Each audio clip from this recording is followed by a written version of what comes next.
What's up, Brew Crew? Welcome back to my Brew City Garden. Hey, it's great to be back and it's great to have you back. I know it's been a little while, but I had some technical issues. One of my computers kind of crapped out on me and I've been waiting for the new one to come in. Luckily, I got the new computer set up. We're ready to create some more content and edit those videos so I can show you exactly what we've got going on here in the Brew City Garden. Today is August 9th. 2018. It's about 75 degrees or so today, and it's a soggy day. We've had thunderstorms roll through all day long, and it looks like I'm catching just enough break to get out here and do some harvesting. And I know you want to see what we've got going on. So let's not beat around the bush and get to it. So as you can see here, the bucket tomato garden is starting to finally give me some ripe beefsteak tomatoes. I'm gonna pick these just in time for dinner tonight. They look really good. Look at that. How's that for a beautiful tomato? These are the Italian heirloom. These are probably my top favorite tomato. And luckily for me, they're the first large tomatoes that are ripening. So I'm looking forward to eating these. It's going to be a wonderful, wonderful treat tonight. And the cherry tomatoes have been coming on strong for a week or two now. Unfortunately, though, with the really wet summer that we're having, I've definitely got some blight issues this year. And this is the first time I've dealt with blight in the tomato bucket system. So you know it's extremely wet this season. And there's a little bit of prevention, but really there's not a whole lot I can do but trim up the leaves that are affected and just keep going on with the season. With the blight issue, I will make sure that I change out all the soil in these buckets and not reuse these, especially for growing tomatoes or other nightshade plants. But it is what it is, and we still got a beautiful harvest of these nice, sweet cherry tomatoes. And these things are wonderful. They really are. If I can beat the kids to them, they're a nice treat. So how are the summer squash and the cucumbers coming? I don't know. I haven't been out here in 2 days. Let's take a look, see what we got.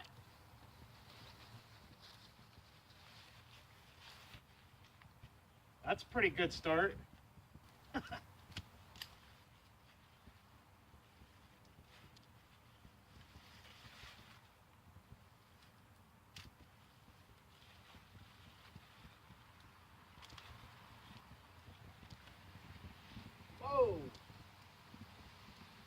Probably a little too big. We'll make candy out of these.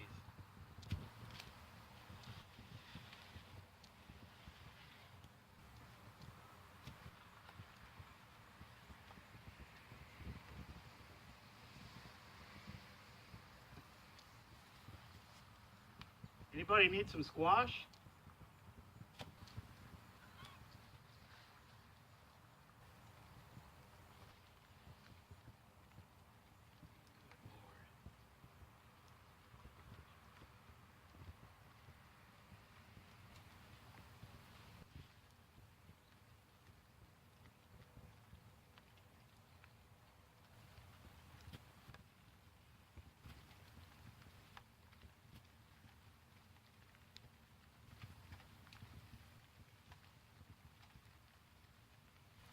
So you can see 2 or 3 days of being away from the garden has a massive effect on the size of these fruits. This is almost too big really to eat. And what I'll do is I'll cut it down and I'll boil it in some Kool-Aid and sugar and dehydrate it. And it makes a really nice gummy style candy. Kids really love these. And to be honest, I really love them too. These cucumbers are getting a little large, but that's okay. These are perfect just to slice up and put on the dinner plate at dinner time. It won't go to waste. These are really good. So here's our green bean trellis. And as you can see, it's just as thick and full as can be. We're still having a little bit of trouble with the Japanese beetles. However, nothing a good squish can't take care of. We just got to keep them under control. That's all. There's no getting rid of them. As we can see though, we've got some flowers. So within a week or so, I would say we will be picking green beans. And I can't wait. There's nothing better than green beans fresh off the vine. All right, so here's our cantaloupe. This stuff is looking really good. I know it's not all in the picture, but this thing's climbing all the way up to the top of the trellis now. We've got flowers everywhere, so I'm really looking forward to at least having a few cantaloupe at the end of the summer. But what I'm really curious about over here is the carrots. Just kind of want to see how far we are in development. If you've kept up with the videos, you know that we had some trouble getting the carrots not sown, but getting them to germinate. And then I switched my method a little to where I used a leaf compost to sow the seeds in, and that really helped hold the moisture in and keep those seeds moist, which is extremely important with carrot seeds. They're very finicky. They have to stay moist in order to germinate and to get a good start. So with using that leaf compost, it really helped hold that water in, and we finally got some good germination. We've got plenty of time left in the season, so we'll get some nice carrots. But let's just pull one of these and kind of see where we're at in development. Okay, very little development, very little. Okay, and that's not discouraging. I knew that these carrots are going to be a fall harvest for sure, probably a late fall harvest, even into the frost. But to be honest with you, I would rather have carrots after frost than no carrots at all. So looks good. They smell good. So it is what it is. We'll have plenty, but it's just going to be a late season for these this year. Now, apparently I spoke too soon in my last video when I said we weren't getting any development in our broccoli heads. But this actually looks pretty good. And these just developed over the last 10 days or so. I've got a couple of broccoli that are looking pretty similar to this. But I'm really happy about this. I wasn't expecting this type of development. I thought they would be very spriggy and just kind of loose and flowery. But that actually looks pretty good. I'm happy with that. We'll keep an eye on it, see how it develops, and when it's ready, we'll cut it and throw it on the table. All right, now here's a development I'm really happy to see. If we dig in here,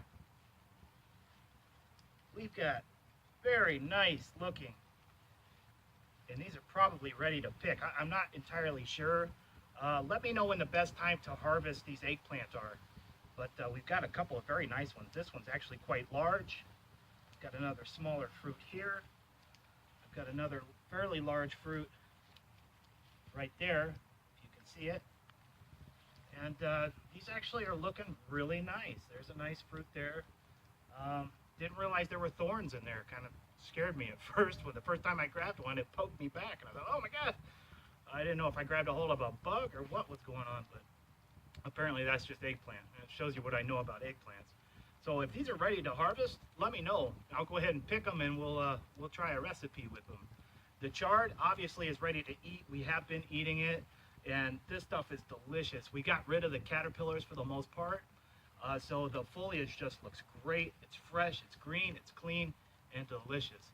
This is a great addition, a great side on the dinner table for salads. You can wrap them up with that wonderful Wisconsin cheese and throw them on the grill. There's just so many things you can do with the chard, and it's just delicious, and it's great for you. It's very healthy. This is a staple in our garden for sure, and it looks really good. And with the ground cherries, the leaves still look terrible around the edges, and I just can't figure out what I did wrong with these things or what's going on with them. You know, I've made sure I've kept neem oil on them, and I've dusted them with diatomaceous earth. I've fed them up. So as far as what the deficiency is, I honestly have no idea. But really, it hasn't had much effect on the production. And of course, the reason they call these ground cherries is when they're ripe, they drop their little husks, husk berries on the ground, and you can pick them up from there. Now, obviously, if they're very dry, you can just lightly touch the plant and they'll fall off, and you can harvest them that way as well. But we've got bowls and bowls of these now. The birds are eating them up, the squirrels are eating them up, and apparently they're just a great treat for everybody in the neighborhood. And as you can see here, all the peppers, the spicy peppers, the sweet peppers, the Jimmy Nardellos, you name it, are all just going gangbusters. Really, really good harvest this year. The excess rain really hasn't had any effect on the peppers, and they just look really, really good. Over here, sprawling on the ground, is the butternut squash. That vine is probably 10 feet or so long now. and we are starting to see flowers develop, so the butternut's coming.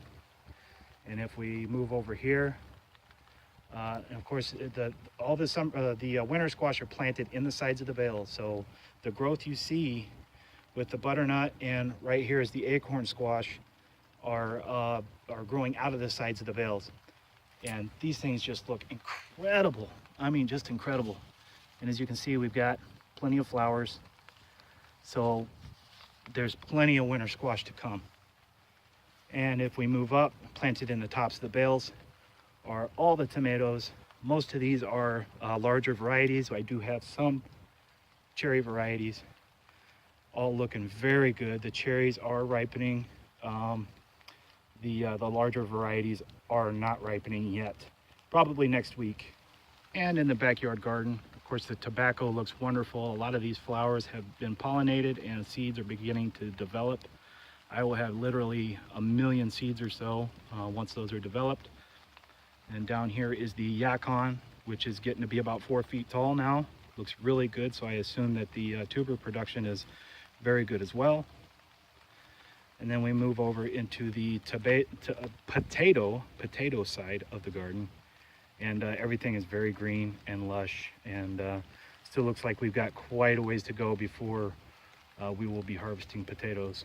But with this kind of growth, I assume it's going to be an incredible harvest. So as you can see here, we ended up with an entire shopping basket full of just fresh, beautiful, vibrant, healthy, and absolutely delicious produce. This is what it's all about, guys, right here. I mean, this is the best stuff you could ever put on your table or put in front of your kids. This is what it's all about. This is going to be probably maybe 30-40 pounds of produce right here. So, you know, that goes a long way. All right, guys, so thanks again for joining me here today at the Brew City Garden.